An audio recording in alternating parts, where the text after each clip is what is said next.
Hi, this is Stefan for NextPit, for you in China, in Beijing, where Xiaomi launched the brand new 13 Ultra, the miracle camera flagship. We already had the chance to play around with the smartphone a little bit, and here are our first impressions.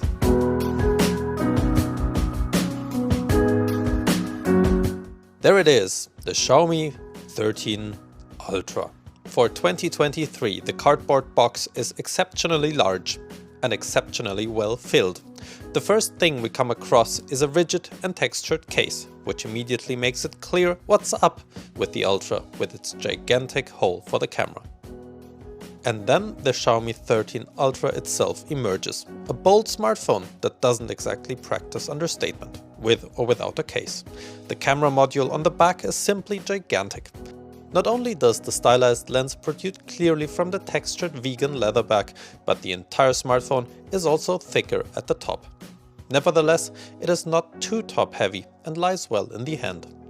So let's switch it on, set it up briefly here, by the way in the Chinese version, and off you go on a first photo tour with the quad camera. All four sensors have a resolution of 50 megapixels. For the main camera, Xiaomi relies on the 1-inch IMX989, which already impressed us in the predecessor, and is impressing us again today. What is new, however, is the variable aperture with a choice of f1.9 or f4.0, which covers the edge of the lens in good light conditions and thus increases the imaging performance, and maximizes the light yield at night on the other hand. First impressions are that the image quality is really top class. The photos are razor sharp and pleasing, with balanced exposure and beautiful contrasts across almost all lighting conditions. The same goes for the images from the other three sensors for ultra-wide, 3x tele and 5x tele.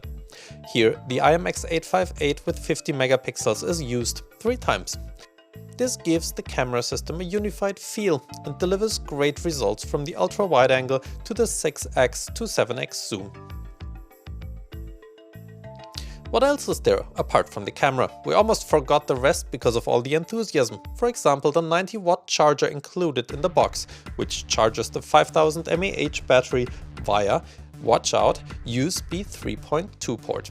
That's right, the Xiaomi 13 Ultra has USB 3.2 with data rates of up to 5 gigabit per second. You'll need those if you want to use the Xiaomi 13 Ultra to its full capacity, because then you'll be shooting massive 14-bit RAW photos or videos in up to 8K resolution or 10-bit log. And then of course there's the QHD Plus display with ever so gently rounded side edges that manages up to 1300 nits of brightness and even 2600 nits under direct sunlight. The Beijing spring sun doesn't stand a chance. Thanks to LTPO, the panel dynamically varies the frame rate between 1 and 120 Hz to save power.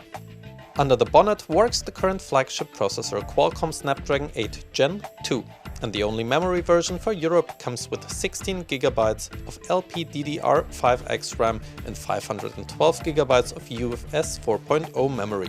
In any case, MIUI 14 runs mercilessly well with it, although the China ROM installed on our Xiaomi 13 Ultra sample is admittedly somewhat impractical due to the lack of the Google Play Store, Google Play services and so on. So the global version of the Xiaomi 13 Ultra will of course come with the Google Play Store and everything around it, so all the Google Play services APIs, so you don't have to worry about your apps not working on the phone anymore. When is it gonna take place? Sometime probably in summer. The price is also still unclear, but as the Xiaomi 13 Pro, for example, in Europe currently costs around 1,300 euros, you sure have to shell out some more bucks if you want to buy the 13 Ultra. Those were our first impressions. Make sure to follow NextPit on YouTube to not ever miss another video again. Thanks for watching and see you next time.